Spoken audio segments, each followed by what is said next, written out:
Assalamu alaikum warahmatullahi ta'ala wabarakatuh.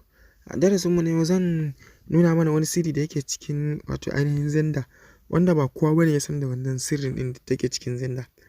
Sakamakon wani lokaci za ka kalla an tura maka application ko kuma kai ka karɓa ka tura application ɗin da hannunka amma sai ka shiga cikin Zenda ka neme sa ba ka kalle sa ba. To insha Allah da zarar ka kalla wannan bidiyon nawa ka kawo ƙarshen wannan matsala. To amma kafin nan ku danna mai alamar subscribe sannan ka taɓa alamar ƙararrawa ta yadda za ka dinga samun shirye-shirye na da zarar na sauke. To yanzu me za mu yi?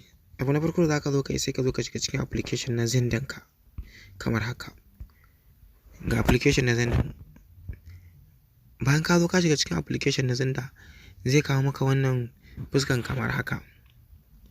Yawa bayan ya kawo maka wannan fuskan kamar haka sai ka zo nan sama wajen waɗannan madannan guda uku sai ka taɓa. Bayan ka taɓa waɗannan madannan guda uku zai kawo maka wannan zaɓukan guda 4 sai ka zo ka taɓa nan inda aka rubuta setting. Bayan ka taɓa inda aka rubuta setting sai ka zo nan ƙasa sai ka jawo ƙasa a hankali ka zo nan.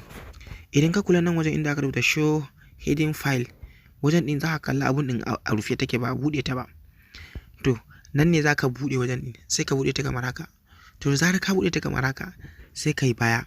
Da zarar ka buɗe ta kamar haka shikenan baka da wani matsala insha Allah dangane da batun ko da a ce ka tura ainihin application sai ka kalla wani lokaci ka zo ka kalle shi kana nema baka gan shi ba bayan kuma da hannunka ka zo ka tura application ɗin.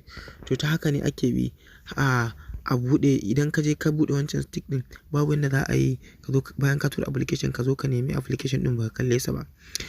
To duka a nan na zo ga ƙarshen wannan darasi da fatar kun ji daɗin abin da na koyar da mu. Ina ne kuskure kuma ku gafarce.